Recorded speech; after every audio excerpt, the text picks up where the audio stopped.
We got Watkins Glen coming up next. We've talked about new tire going there, lots of fall off. How's that going to shake it up? We also have a couple track configuration changes.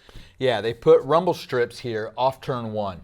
And what you can see here off turn 1 is these rumble strips went in. They are actually recessed in the ground. They're not big curbs. They're recessed rumble strips like you see on the interstate, things like that, to try to keep us from going off the racetrack. A lot of times in the last few years, a driver would come off turn 1 and swing way out wide and get a big angle into turn 2 like this, and they didn't want us doing it anymore.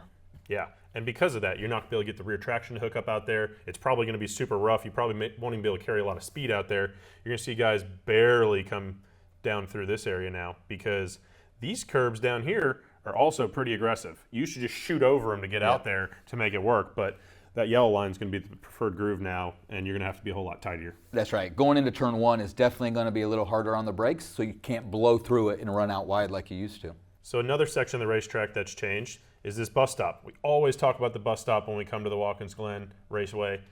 The curbs used to be right here where I just drew this red shape around. They're no longer there. We have this whole new setup in this area. Yeah, one thing Sonoma and Watkins Glen both are known for is great pictures of cars on 2 wheels.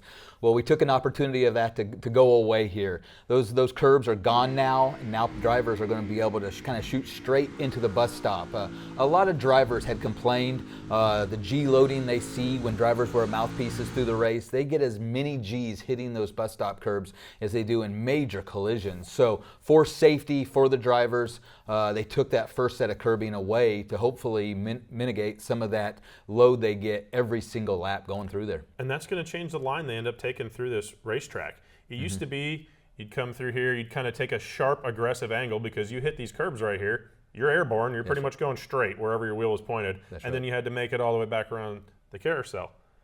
Now, you're probably going to come in here pretty straight. Yep. You're going to be shooting all the way over here. You're going to be just chasing, not catching this new set of curbing they put in, not hitting this wall. Do not hit that.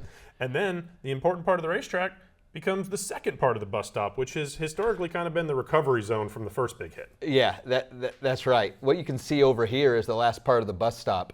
And what you're going to need to do is go the same mile per hour probably through there to set up for the carousel as you did before. That corner isn't any different. You're going to want to run the same speed to get your car to drive through there. But all of your speed, instead of being kind of knocked off right here getting into the bus stop, it's going to happen up in here where it's tighter, it's more compact, and I definitely think when you try to go through here too wide, instead of having the issues at the first set of curbing, the second set of curbing kind of middle of the bus stop is where that too wide is going to have to settle itself out.